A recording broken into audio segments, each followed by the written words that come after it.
Sir ఇది చాలా అన్యాయం సార్. ఇది మెయిన్ అపోజిషన్ పార్టీగా ఉన్నటువంటి బాధ్యతాయుతమైనటువంటి పొజిషన్లో ఉండి వారు బాధ్యతాయుతంగా ప్రవర్తన చేస్తే బాగుంటుంది. ఇది మంచి పద్ధతి కాదు. నిన్న కూడా మీ ప్రవర్తన వల్ల మా అవకాశం పోగొట్టుకున్నాం.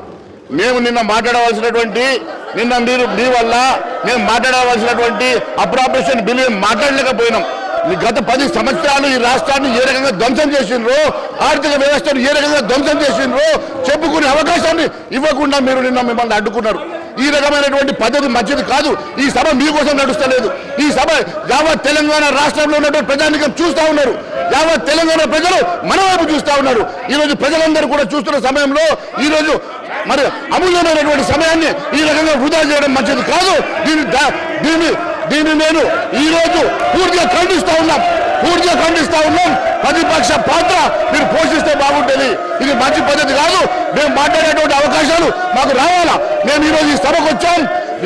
రేపటితోటి చివరి రోజు ఉన్న ఈ 2 రోజులు కూడా ప్రజా సమస్యలు మాట్లాడకుండా ఈ రకంగా అడ్డుకోవడం మంచి పద్ధతి కాదు. మీకేమైనా ఉంటే మీ సీట్లో కూర్చొని మీ హక్కులు అడగండి. మీకేమైనా ఉంటే మీరు మరి మీ స్థలంలో కూర్చొని మీరు మాట్లాడండి తప్ప ఈ రకంగా అడ్డుకోవడం అనేది మంచి పద్ధతి కాదు. దయచేసి మిమ్మల్ని కోరుతా ఉన్నాను, మీరు మీ స్థానానికి వెళ్ళండి. ఈ సభని అడ్డుకోవడం మంచిది కాదు. మీకు ఇష్టం లేకుండా వాకౌట్ చేయండి, కానీ స్టాల్ చేయడం మంచిది కాదు అని చెప్పి నేను తెలియజేస్తా ఉన్నాను. థ్యాంక్ యూ అధ్యక్ష.